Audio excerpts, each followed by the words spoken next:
Olá, está começando pela TV Câmara e pela Rádio Câmara mais um Brasil em Debate. A absolvição da deputada Jaqueline Roriz no plenário da Câmara foi o gancho para a retomada de um tema que andava meio esquecido por aqui. O fim do voto secreto. Uma proposta de emenda à Constituição já foi aprovada em primeiro turno há exatos 5 anos. Para garantir que ela seja votada em segundo turno, deputados se reuniram numa frente parlamentar. Para aprofundar esse tema, o Brasil em Debate convidou os deputados Bonifácio Andrada, do PSDB de Minas Gerais, e o deputado Edmar Arruda, do PSC do Paraná, que eu agradeço muito a presença. Deputado Bonifácio Andrada, vou começar pelo senhor, que é um constitucionalista renomado. O voto secreto, tal como ele está hoje na Constituição, precisa passar por uma revisão? Não. Eu sou favorável ao voto secreto, porque o voto secreto ele é um instituto parlamentar que existe em todos os países do mundo ocidental. Quer dizer, através do voto secreto, o votante tem mais liberdade de exercitar o seu sufrágio do que o voto não sendo secreto. Por isso eu sou favorável ao voto secreto, embora haja movimentos favoráveis ao voto aberto contra o voto secreto. Mas o voto secreto é uma luta democrática que durou anos e anos. No Brasil, por exemplo, o voto secreto só foi instituído em 1929, pela primeira vez, no estado de Minas Gerais. E depois transformou-se em princípio constitucional a partir da Constituição de 34. De modo que o voto secreto, ele é, digamos assim, um instituto tradicional e que, no meu entender, dá mais liberdade ao cidadão e está mais conforme o regime democrático. Embora haja, de fato, movimentos, às vezes, contra o voto secreto, porque os resultados não são assim aplaudidos pela opinião pública. Então a opinião pública fica contra o voto secreto pelo fato que ocorreu, mas não percebe que o voto secreto é uma garantia, no meu entender, né? E os fatos que resultam às vezes do voto secreto podem ser fatos que não sejam aplaudidos por todos. Numa eleição para prefeito, por exemplo, um mau candidato é eleito. O voto secreto elegeu um mau candidato. Então o povo reclama contra o voto secreto porque querer aquele mau candidato. Mas o voto secreto faz parte do processo político. Mas eu respeito muito a atuação daqueles que defendem hoje o voto aberto, embora eu seja contrário. Deputado Edmar Arruda, o voto secreto merece algum ajuste ou deve acabar no total? Não, eu penso que foi aprovado aqui há 6 anos, praticamente por unanimidade, o fim por completo do voto secreto aqui na Câmara, né?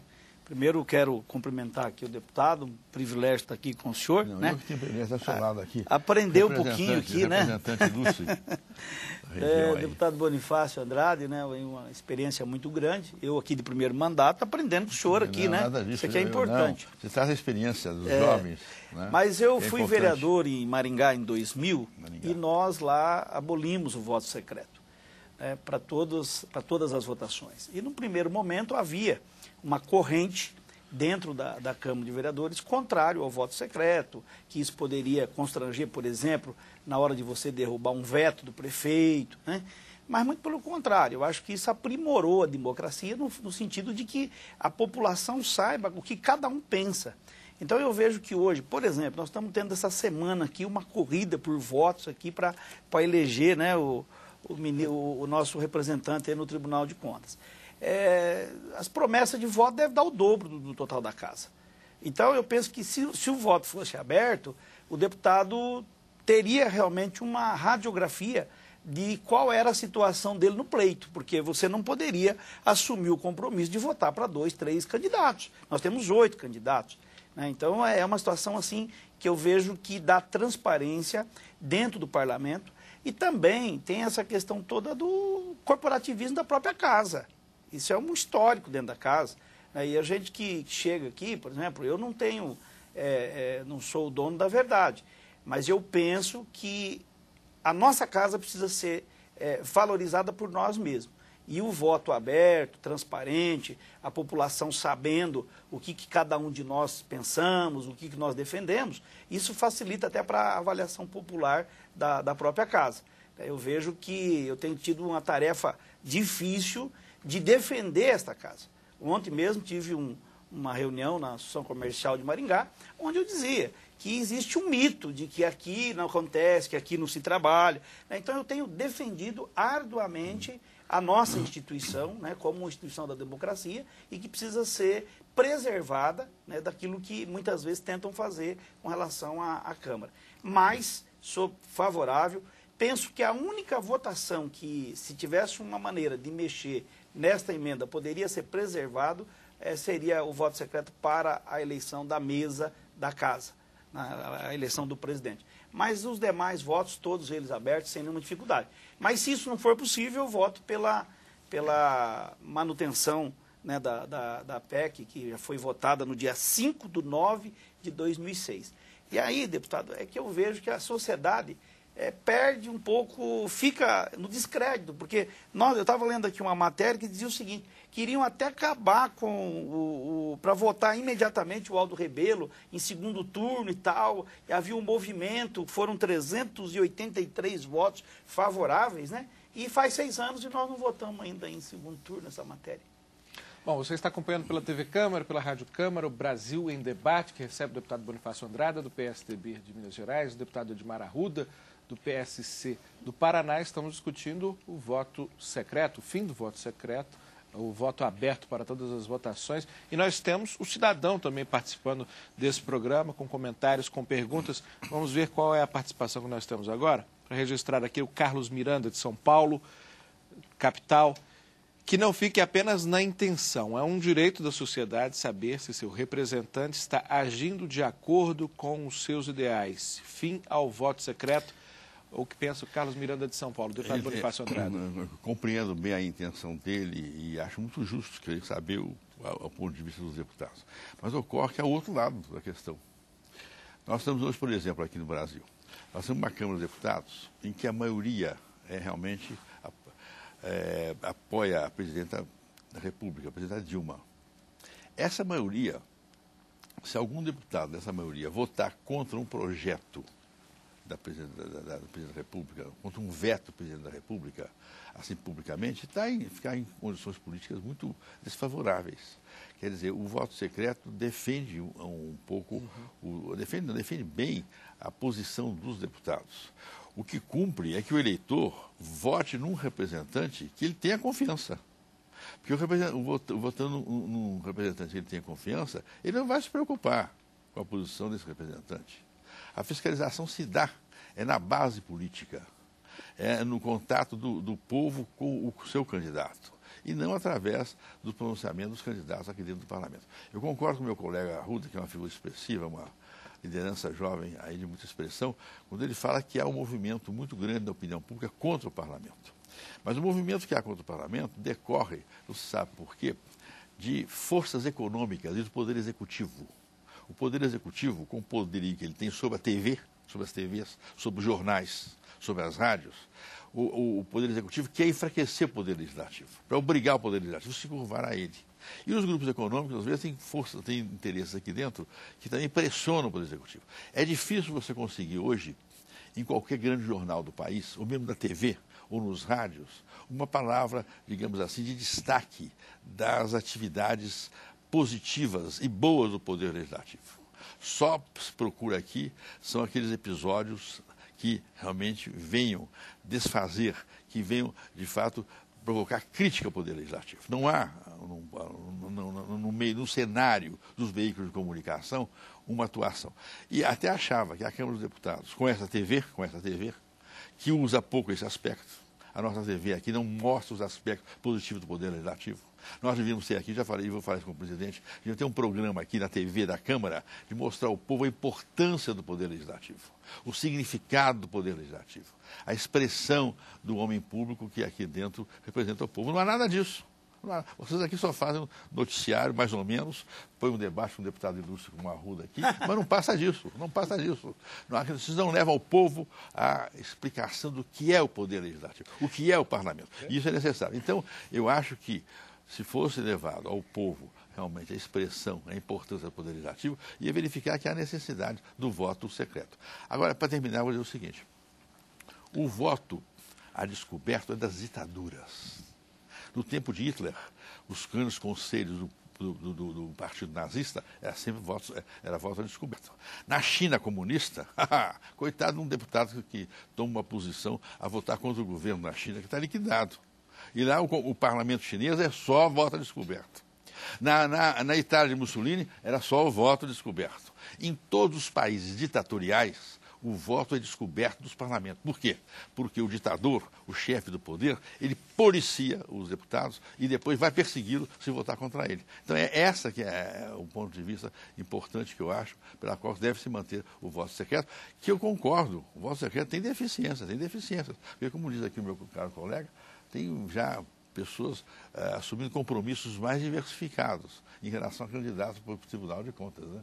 Mas isso faz parte do processo político, Muitos eleitores do deputado Arruda, que é uma figura ilustre do parlamento brasileiro, muitos eleitores que votaram nele, disseram a outros deputados que iam votar em outro deputado. E alguns disseram que iam votar nele e votaram no outro. Isso faz parte do processo político. Deputada Edmar Arruda, o senhor defendeu aí que o voto permanecesse secreto para a eleição da mesa. Há uma lógica por trás disso, que é proteger o deputado que eventualmente vote contra a mesa vencedora de perseguições. Esse caso também não se aplicaria ao veto, já que, como o deputado Bonifácio Andrada colocou, o executivo acaba tendo um peso muito maior, fazendo aqui um pouco o papel de advogado diabo. Mas vamos pensar assim, o veto presidencial, em determinados momentos, ele tem que ser confrontado pela casa. E o governo hoje, eu inclusive sou da base do governo, e votei contra, por exemplo, o reajuste da energia do Paraguai. Por convicção, entendeu? Então eu votei contra. Agora, se por isso eu vou ser perseguido, aí falta o respeito do executivo por esta casa. É claro que o deputado... Que, aliás, é verdadeiro. O desrespeito a nossa é muito grande. Então, quer dizer, a casa ela não é autorresolutiva. O Congresso não é autorresolutivo. Nós dependemos do Executivo. Mas, se o governo tem segurança para vetar, ele que vem aqui nessa casa e garanta que a base dele vote esse veto. Que não derrube o veto. Agora, em determinados momentos, como aconteceu no Código Florestal, por exemplo, a base do governo votou, inclusive com a oposição, num destaque, que naquele caso eu defendi o contrário, entendeu? Eu achei que nós aqui, a casa, os deputados, e agora nós temos que colocar todos nós cometemos um erro. Havia um acordo com o governo e que se nós tivéssemos avançado naquele acordo, esse código já teria sido aprovado no Senado. Mas aí pegou-se uma carona, né, num destaque da oposição, parte da base aliada, e ninguém ficou com medo de perseguição. Mas houve perseguição. Mas houve perseguição. Deputado Bonifácio Andrada, fazendo também o mesmo contraponto. Para a eleição de mesa e para veto, parece que há, até mesmo quem votou pela PEC, que institui voto aberto geral, há hoje uma reflexão de que seria necessário uma flexibilização, a manutenção do voto secreto em alguns casos. Mas para esse caso que gerou toda a polêmica, que trouxe o assunto à baila, que é a cassação do mandato de um par, né? Em que o espírito de corpo às vezes mas é a tradição jurídica. Por exemplo, quando os jurados se reúnem para condenar ou absolver um réu num júri, o voto é secreto deles. Aliás, nos Estados Unidos é interessante, porque o voto é secreto numa sala separada e eles trazem a resposta da solução sem dizer quem é que votou a favor, quem é que votou contra o réu. Quer dizer, faz parte do processo judicial, dos direitos e das garantias dos individuais, que o voto seja secreto em relação àqueles que infringiram a lei e que estão sendo realmente criticados, que estão sendo, digamos assim, objeto de acusação, né? Para defender as garantias. Ao que o senhor acredita, esse descolamento entre o que a opinião pública pensava no caso da deputada Jaqueline Roriz e o que aconteceu no plenário? Porque acho que surpreendeu a muitas pessoas, principalmente o placar acachapante que ela teve. Surpreendeu porque a TV da Câmara não deu as explicações necessárias ao povo de como o processo ocorreu. Todo mundo achou que a eleição, que o processo da deputada Jaqueline fosse uma coisa normal, que a deputada praticou um crime e que em seguida a Câmara veio e resolveu absolver a criminosa. Não foi isso. Não foi de forma nenhuma. Eu não quero dizer qual é o meu voto, mas quero dizer o seguinte: a ocorrência da deputada, que foi, no caso, objeto de debates, foi muito antes dela ser deputada, foi muito antes dela participar de campanha eleitoral.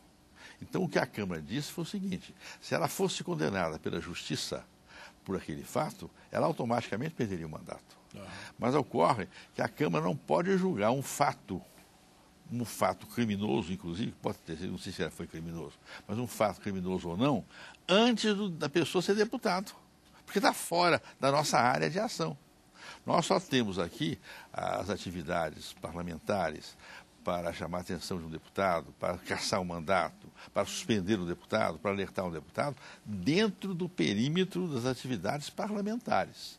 A pessoa estando fora das atividades parlamentares não pode ser atingida por uma decisão parlamentar. Seria isso uma incongruência e uma inconstitucionalidade. E, sobretudo, um risco, porque aí todos os candidatos que tivessem no passado qualquer problema correria o risco de ser aqui objeto de debate em relação à sua conduta, né? Deputado Edmar Arruda, o deputado Bonifácio Andrada citou num determinado momento os interesses muito poderosos que há por trás do enfraquecimento da Câmara dos Deputados. O voto secreto não seria também uma forma de proteger o parlamentar, quem vota, de uma opinião pública, às vezes, manipulada? Como acontece? Nós sabemos que acontece. E depende muito. Por exemplo, eu sou presbiteriano. Muito bem. E na igreja presbiteriana independente, as lideranças que cometem um erro grave, ela é exposta à frente da igreja. Enquanto que o membro comum, não. Ele é tratado no secreto. Tá certo? Porque a partir do momento que eu coloco o meu nome, eu passo a ser uma figura pública exposta. Tá certo? Inclusive, alguns absurdos da legislação hoje. Por exemplo, eu não posso continuar como diretor da minha empresa. O que eu não vejo nenhum conflito. Aí vai, não, mas você vai gestionar a favor da sua empresa. Isso não existe. Eu coloco no nome do meu filho e vou lá gestionar do mesmo jeito. Então, nós precisamos parar com a hipocrisia no país. Muito bem, concordo com o deputado. Isso é uma coisa importante que está falando. Nós precisamos parar com isso. Não tem nada a ver uma coisa com outra. Eu acho que o que nós precisamos é o seguinte. Por exemplo, né? Mas aí você vai lá e tal. Mas espera um pouquinho. Existe uma regra do jogo. Hoje, para uma empresa contrair um financiamento junto a um BNDES, por exemplo, ela tem que dar todas as garantias, tem todo um projeto. Então, não é assim. O deputado vai lá e fala, dá o dinheiro para o João. Não funciona assim. E dá a impressão que é assim. E é o contrário. Nós, enquanto deputados, e que temos uma atividade empresarial, nós perdemos muito. Porque hoje o banco, para conceder um crédito para mim, a primeira coisa que ele vê é deputado. E é bonito o banco falar não ao deputado. Exato, é bonito a empresa tal falar não ao deputado, que vem logo a manchete do jornal, que a empresa tal diz assim contra o deputado. Isso é muito comum. Então, assim, objetivamente, eu acho que a partir do momento que você coloca num cargo eletivo e público, nós temos que estar expostos. Por exemplo, eu tenho batido nessa tecla e pedindo para os deputados baterem o seguinte: qual é o poder mais transparente que nós temos no Brasil? O parlamento. O parlamento. Você entra hoje no portal de transparência, você sabe até o restaurante que eu comi e quanto que eu gastei. Tá certo? E qual que é o poder que mais apanha? O nosso. Por isso eu vou dizer, teve lá no Supremo uma votação, na véspera de um feriado, né? E a imprensa nacional foi lá e disse o seguinte: não, porque agora estamos encerrando e os nossos ministros voltarão à atividade na segunda-feira. Aqui não. Olha, os deputados são tudo vagabundo, tá vendo? Eles não vão trabalhar essa semana. Agora, sabe por que isso? Entendeu? Sabe por que isso? A imprensa, os veículos de comunicação e os grupos econômicos temem o Poder Judiciário, porque o Poder Judiciário pode condená-los em qualquer ação. E teme o Executivo, que pode cortar, inclusive, os meios bancários deles conseguirem os seus meios e pode, inclusive, através do imposto, arrasar com qualquer empresa. De modo que o que acontece é isso. O Poder Legislativo, como você falou muito bem, é o poder mais democrático, o poder mais popular, virou mais aberto. O esparro do Estado. Mas nós somos transparentes. Ninguém ataca o Executivo. Ninguém fala nada do Executivo. Agora, os departamentos, as repartições do Poder Executivo, ocorrem lá coisas que nós sabemos que são realmente muito tenebrosas do ponto de vista cívico, do ponto de vista legal. Muito bem, ninguém fala nada, fica tudo escondido, todo mundo tem medo do Poder Executivo. O Poder Executivo corta as verbas dos veículos de comunicação, arrasa com os veículos de comunicação, mas ninguém fala nada. E o Judiciário pode puxar na cadeia, se quiser. Então, pronto. Só nós que ficamos do Deus dará aí. Usando o recurso que é basilar para essa proposta de emenda à Constituição, que institui o voto aberto para todas as votações, eu votei no senhor. Eu não teria o direito de saber todos os atos que o senhor toma em meu nome? Aí acho que tem todo o direito. Agora, há um processo político partidário. Né? Você tem dois tipos de pessoas. O deputado que sabe muito bem, nós temos pessoas que fazem parte do partido e que estão fora do partido.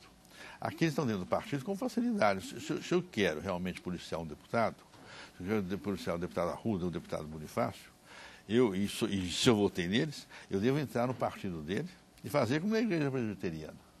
E convocá-lo dentro do partido para saber qual foi a atitude dele. Então, há processos para o cidadão exigir do seu representante determinado tipo de comportamento. É ele participar da atividade política. Agora, o camarada não participa da atividade política, não sabe nada da atividade política, está lá longe, vê uma notícia dada de uma forma, às vezes, incorreta, e fica indignado com o seu deputado, com o seu representante, está errado. Ele tem que buscar informações certas e buscar o caminho também correto para ele exigir do seu representante a atitude que deve estar certa, né? Isso acontece nos partidos de modo geral. Deputado Edmar, o senhor concorda? Não, eu creio que, vou ser repetitivo, você tem todo o direito de saber qual é a minha atitude, o que eu penso, o que eu estou votando, quais as decisões que eu estou tomando. Então, eu acho que isso é normal. Agora, por outro lado, o eleitor, o meu eleitor, o cidadão brasileiro, também tem a obrigação de acompanhar a minha atividade parlamentar. Muito bem, isso mesmo. Porque no Brasil nós temos uma coisa errada que chama-se emendas parlamentares. Que eu tenho que fazer, porque hoje a regra do jogo é essa, mas que nós sabemos que isso não é benéfico para a nação.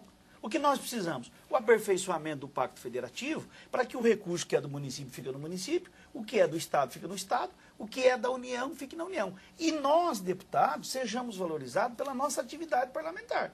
Correto? Agora, você tem razão, você tem que saber o que eu faço e eu quero que seja assim. Agora, eu quero que você saiba também o que eu estou fazendo de bom. E aí, eu acho que nós temos que usar esta casa, este veículo que nós temos aqui, para mostrar o trabalho dos deputados. Por exemplo, hoje eu tenho 5 agendas às 14 horas. E alguém lá acha que eu não trabalho.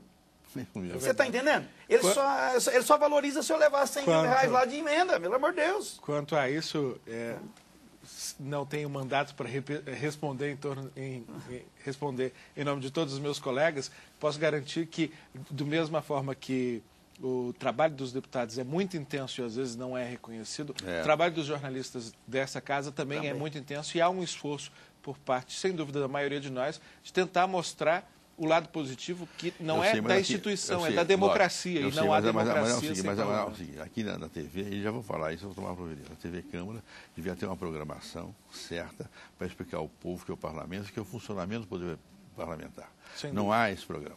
E vocês podem fazer, tem pessoas ilustres como você e outros mais, que com a maior capacidade fariam isso. Explicar ao povo como é que funciona o poder legislativo, as deficiências que existem e os aspectos positivos que possuem. Não há isso, não há.